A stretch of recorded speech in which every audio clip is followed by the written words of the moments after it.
प्यारे बच्चों, अब हम मनुस्मृति के 13वें श्लोक से अध्ययन प्रारंभ करते हैं। 1 से 12 मंत्र तक मैं आपको अध्यापन करा चुकी हूँ। अब हम 13वें मंत्र से प्रारंभ करते हैं।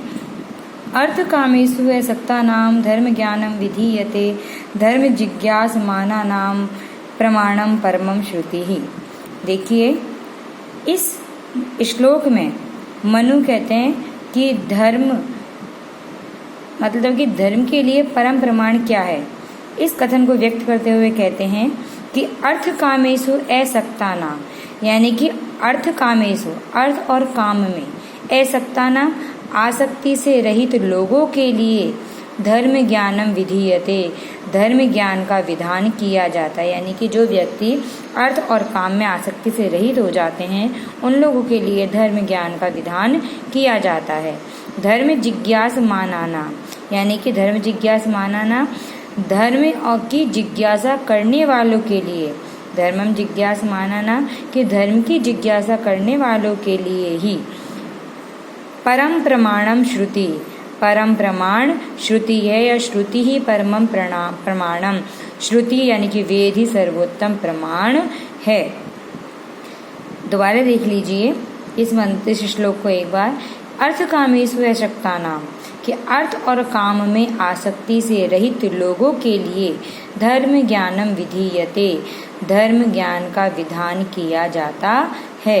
धर्म जिज्ञासमाना नाम कि धर्म की जिज्ञासा रखने वालों के लिए ही श्रुति अर्थात वेद परमम प्रमाणम सर्वोत्तम प्रमाण है।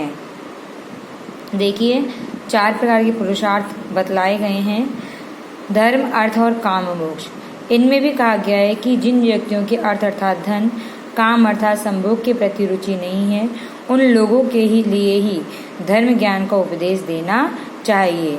अन्यथा इन अर्थ और काम में आसक्ति वाले लोगों के लिए धर्म ज्ञान का उपदेश करना व्यर्थ ही होता है। और धर्म रखने वालों के लिए, धर्म की जिज्ञासा रखने वालों के लिए श्रुति को ही परम प्रमाण माना गया है। अगला मंत्र देखते हैं। श्रुति द्वेधम तु यत्र स्यात् तत्र धर्मौ उभौ स्मृतौ उभौ अपि हि तौ धर्मौ सम्यक उक्तौ मनीषिभिः। देखिए, इस श्लोक में बताया है मनु ने कि जब वेद वाक्यों में ही द्विधा की स्थिति उत्पन्न हो जाए तो दोनों को ही धर्म मानना चाहिए। देखिए, कहते हैं मनु, यत्र तु परंतु जहाँ, यत्र तु परंतु जहाँ श्रुति द्वेधम स्यात्, श्रुति द्वेधम स्यात् यानी श्रुति द्वेधम, जहाँ वेद के वचनों में द्वेधम परस्पर द्वेध हो यानी कि परस्पर विरोध हो, तत्र वहाँ उभौ धर्मौ दोनों ही धर्म स्मृतौ कहे गए हैं, वहाँ दोनों ही धर्म कहे गए हैं। क्योंकि मनीषी भी विद्वानों के द्वारा तौ उभौ उन दोनों को अपि भी तौ उभौ उन दोनों को भी धर्म सम्यक उक्तौ अच्छी प्रकार से कहा गया है। क्योंकि मनीषियों के द्वारा उन दोनों को भी धर्म अच्छी प्रकार से कहा गया है या अच्छी प्रकार से उन्हें धर्म कहा गया है। देखिए, मनु बताते हैं कि धर्म ज्ञान के लिए वेद ही सर्वोत्तम प्रमाण है, किंतु कई बार वेद वाक्यों में अनेक स्थलों पर एक ही विषय के लिए एक से अधिक विधान प्राप्त हो जाते हैं। तो कहते हैं कि इसमें कौन सा विधान मानना चाहिए। तो मनु कहते हैं कि दोनों ही विधान धर्म में है तो दोनों ही करने के योग्य मानने चाहिए। तो एक बार दोबारा सुन लीजिए इस मंत्र को। मनु कहते हैं कि यत्र तु परंतु जहाँ श्रुति द्वेधम वेद वाक्यों में द्वेध यानी कि 2 प्रकार की बातें स्पष्ट 2 प्रकार की बातों का विधान हो, तत्र वहाँ उभौ धर्मौ स्मृतौ दोनों को ही धर्म कहा गया है। क्योंकि मनीषी भी विद्वानों के द्वारा तौ उभौ अपि वे दोनों भी सम्यक धर्मक उक्तौ अच्छी प्रकार से धर्म कहे गए हैं।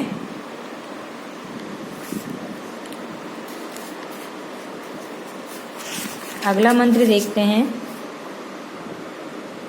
उदिते अनुदिते चेव समयाध्युषिते था सर्वथा वर्तते यज्ञ इति इयं वेदिकी श्रुति।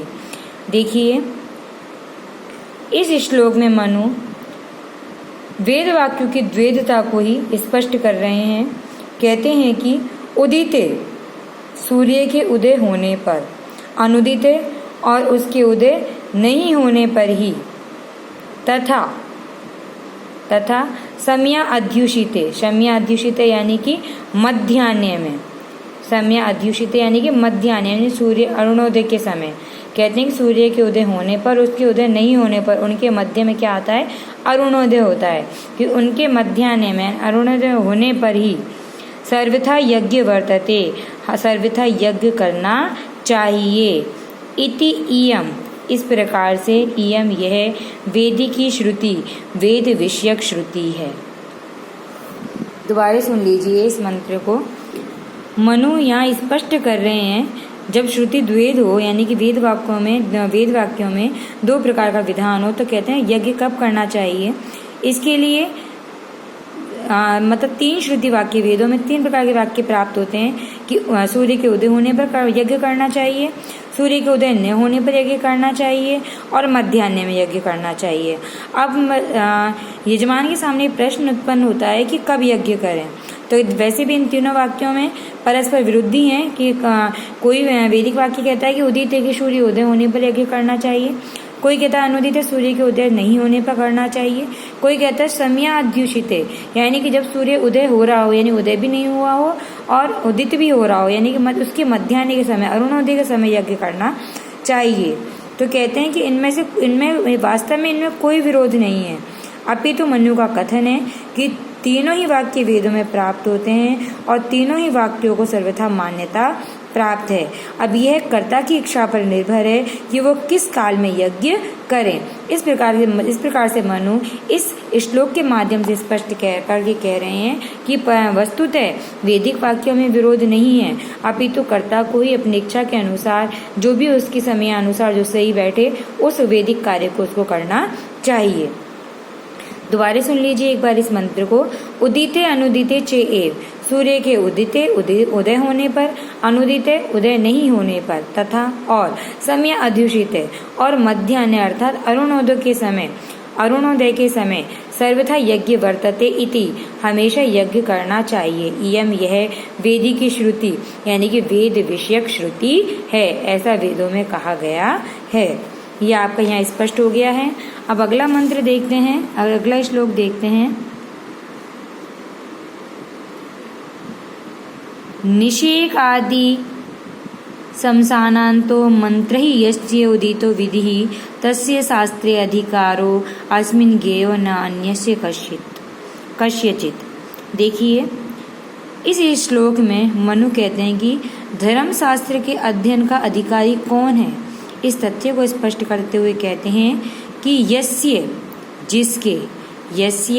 जिसके निषेक आदि यानी कि निषेक यानी कि गर्भाधान से लेकर, निषेक आदि गर्भाधान से लेकर शमशानान्तो यानी कि अंत्येष्टि पर्यंत, शमशानान्तो अंत्येष्टि पर्यंत विधि मंत्र ही उदिते, विधि यानी कि सभी संस्कार मंत्रों के द्वारा, विधि यानी कि सभी संस्कार से विधि मंत्रों के द्वारा उदिते संपन्न किए गए हैं।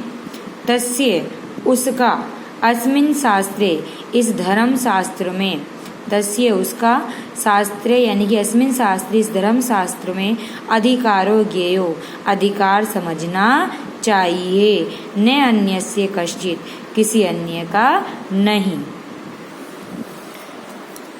मनु का तात्पर्य यह है कि जिस व्यक्ति के गर्भाधान से लेकर शमशानांत यानी अंत्येष्टि पर्यंत सारे संस्कार विधि पूर्वक मंत्रों के द्वारा कहे जाते हैं, उसको ही धर्मशास्त्र जानने का अधिकार है, अन्य किसी व्यक्ति को नहीं।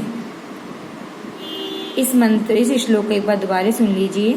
मनु कहते हैं कि यस्य जिसके निषेक आदि गर्भाधान से लेकर शमशानांतो अंत्येष्टि पर्यंत सभी संस्कार विधि पूर्वक मंत्रों के द्वारा उदितो कहे गए हैं, तस्य उसका अस्मिन् शास्त्रे इस धर्म शास्त्र में अधिकारो ज्ञेयो अधिकार समझना चाहिए, न अन्यस्य कश्चित अन्य किसी का नहीं। अर्थात मनु के कहने का तात्पर्य ये है कि व्यक्ति को जिस व्यक्ति के सारे संस्कार विधि पूर्वक होते हैं वही मतलब कि वही संयम पूर्वक धर्म शास्त्र को जानने का अधिकारी है। अन्य संस्कार से रहित व्यक्ति को इस शास्त्र को जानने का कोई अधिकार नहीं है। ब्राह्मण, क्षत्रिय और वैश्य वर्ण के संस्कार होते हैं, इसलिए इन्हीं द्विजाति ने इन तीनों वर्णों को ही अध्ययन करने का अधिकार मनु ने दिया है। मनु के अनुसार शूद्रों को क्या कहते हैं, धर्म शास्त्र जानने का अधिकार नहीं है। अगला मंत्र देखते हैं। सरस्वती द्रस्वती देवी नद्यो अनंतरम तम देव निर्मितम देशम ब्रह्मावर्तम प्रचक्षते। देखिए मनु कहते हैं इस श्लोक में ब्रह्मावर्त देश का वर्णन करते हुए कहते हैं कि सरस्वती दृष्टवतियों यानी कि सरस्वती और दृष्टवती देव नदियों, इन दोनों देव नदियों के अंतरम बीच में, ये सरस्वती और दृष्टवती इन दोनों देव नदियों के अंतरम बीच में जो भाग है, देव निर्मितम तम देशम, देवताओं के द्वारा बनाए गए, तम देशम उस देश को ब्रह्मावर्तम प्रचक्षते, ब्रह्मावर्त देश कहते हैं। देखिए मनु यहाँ ब्रह्मावर्त देश का वर्णन करते हुए कहते हैं कि सरस्वती दृष्टवतियों की सरस्वती और दृष्टवती देव नदियों, इन दोनों देव नदियों के अंतरम यद, जो बीच में जो भाग है, देव निर्मितम तम देशम, देवताओं के द्वारा बनाए गए, तम देशम उस देश को, उस भाग को ब्रह्मावर्तम प्रचक्षते, ब्रह्मावर्त कहते हैं। देखिए सरस्वती और दृष्टवती दोनों को ही वेद में श्रेष्ठ नदियां बतलाया गया है और उनका निर्माण देवताओं के द्वारा किया गया है, इसलिए दोनों देव नदी कही जाती हैं। कहते हैं इन दोनों देव नदियों के मध्य का जो भाग है उसका निर्माण भी देवताओं ने ही किया था, इसलिए धर्मानुष्ठान के योग्य उस देश को ब्रह्मावर्त देश कहते हैं। इस कथन से दृष्टवती और सरस्वती के मध्य भाग की श्रेष्ठता भी प्रतीत यहाँ हमें हो रही है। अगला श्लोक देखते हैं। तस्मिन् देशे ये आचार है पारंपर्य क्रमागत है वर्णानाम सान्तरालानाम से सदाचार उच्यते। देखिए यहाँ सदाचार किसे कहते हैं, सदाचार का वर्णन कहा करके कहते हैं मनु कि तस्मिन् देशे, उस देश में, तस्मिन् देशे उस देश में, वर्णानाम सान्तरालानाम कहते हैं सभी वर्णों के तथा सान्तरालानाम की वर्णों के तथा सभी वर्ण संकरों के, सभी वर्णों के और सभी वर्ण संकरों का पारंपर्य क्रमागते, परंपरा से प्राप्त, पारंपरिक क्रमागते की परंपरा से प्राप्त ये आचार है, जो आचार है, जो सदाचार, जो आचरण है, से सदाचार उच्यते, उसको ही सदाचार कहते हैं, यह वह सदाचार कहलाता है। देखिए मनु कहते हैं कि दृष्टवती और सरस्वती के मध्य का जो ब्रह्मावर्त प्रदेश है उस देश में वर्णों का और सान्तरालानाम यानी कि वर्ण संकरों का जो पारंपरिक क्रमागते, परंपरा से प्राप्त जो आचरण है वह सदाचार कहलाता है। इससे तात्पर्य में ये प्रतीत होता है कि ब्रह्मावर्त में रहने वाले लोग, शुद्ध लोग वहाँ अच्छा आचरण करते थे, उनका शुद्ध व्यवहार ही सदाचरण कहलाया गया। जो ये सान्तराल शब्द है, सान्तराल, ये वर्ण संकर लोगों के लिए प्रयुक्त हुआ है। दोबारा सुन लीजिए इसको एक बार, इस श्लोक को कि तस्मिन् देशे, उस ब्रह्मावर्त देश में, वर्णानाम वर्णों का, सान्तरालानाम वर्ण संकरों का, ये पारंपरिक क्रमागत जो परंपरा से प्राप्त आचरण है से सदाचार उच्यते, उसे सदाचार कहते हैं। अर्थात ब्रह्मावर्त प्रदेश में रहने वाले व्यक्तियों का जो परंपरा से प्राप्त शुद्ध आचरण है वह सदाचार कहलाता है। आज के लिए इतना ही, आगे अगले वीडियो में देखेंगे।